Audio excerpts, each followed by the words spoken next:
কি ঘটনা ঘটেছিল আমরা তো বাড়ির লোক সেরম ভাবে কিছু জানতাম না।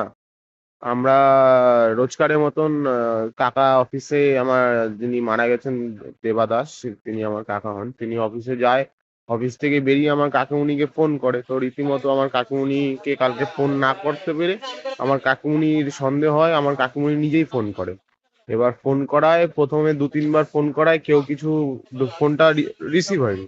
তারপরে অফিসের একজন আমার কাকার একজন কলিগ, উনি ফোনটা রিসিভ করে বলছেন যে আপনারা দেওয়াদার বাড়ির লোক যত Basanti furniture and sliding, Ashoknagar, Haripur মোড়।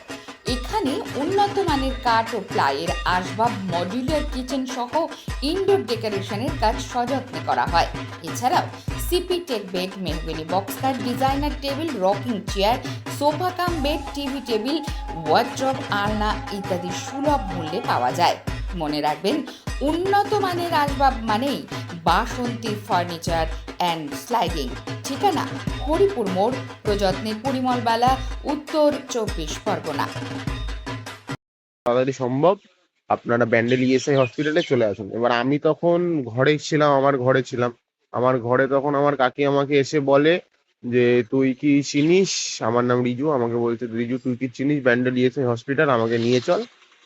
তারপরে যে কোনো ভাবে তখন একটা গাড়ি ভাড়া করা হলো যে ব্যান্ডেল ইএসআই হসপিটালে আমি আর আমার কাকি বেরিয়ে যাব। আমি তারপরে আমার কাকির থেকে অফিসের ছোটকার মানে আমার কাকার ওই বন্ধুর নাম্বারটা নিয়ে আমি তাকে কল করি সরাসরি, যে দাদা কি হয়েছে কি বৃত্তান্ত জানার জন্য। প্রথমে সে বলতে চায়নি, সে প্রথমে বললো যে আপনারা তাড়াতাড়ি করে চলে আসুন।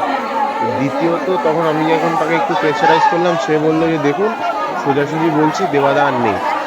তারপরে ঘটনাটা প্রথম আমাদের এখানে আমি জানতে পারি যে আমার কাকা নেই। তারপরেও আমি তখনও বাড়ির লোককে কিছু জানাইনি, কাউকে প্রতিবেশী বা কাউকে আত্মীয় স্বজন কাউকে কিছু জানাইনি।